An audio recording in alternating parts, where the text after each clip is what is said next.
Тэгвэл Японы орон сууцны санхүүжилтийн агентлаг болон Хоккайдогийн их сургууль хамтран Улаанбаатар хотын уур амьсгал болон барилгын материал мөн Японы ногоон орон сууцны стандартуудыг Монголд нэвтрүүлэх боломжийг судалсан байна.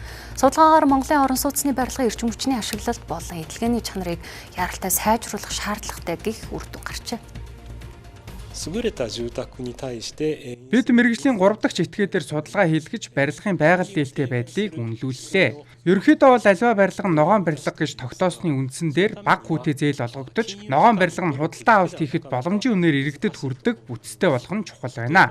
Мөн чанартай баригдсан ногоон орон сууцыг урамшуулах, бага хүүтэй зээл олох боломжтой байх нь санхүүгийн байгууллага дангаараа хийж чадах зүйл биш юм а.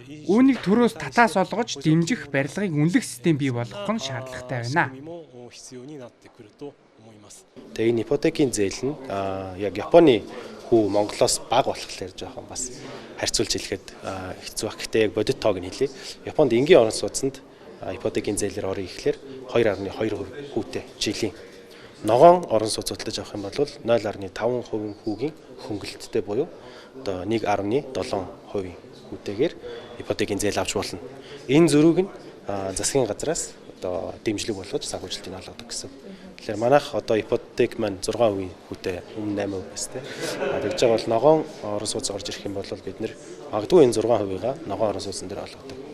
Хэрвээ ногоон биш те ухтаа гаргадаг тийм орон сууц байх юм бол арай өндөр хүүтэй гэдэг ч юм уу.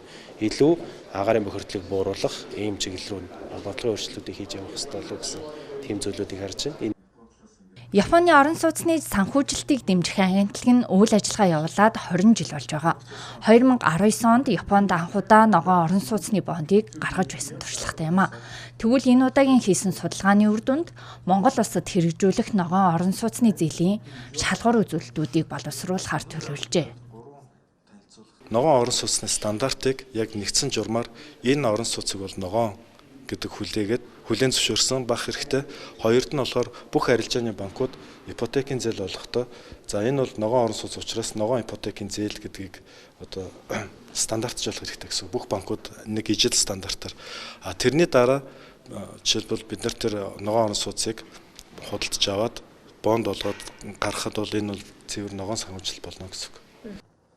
Ногоон стандарт гэдэг нь цахилгааны хэмнэлттэй байхаас гадна барилгын материалч ногоон ангиллалд багтах ёстой байдаг байна. Стандартыг баталсны дараа ногоон орон сууцыг ярих боломжтой гэдгийг албаныхан онцолж байлаа.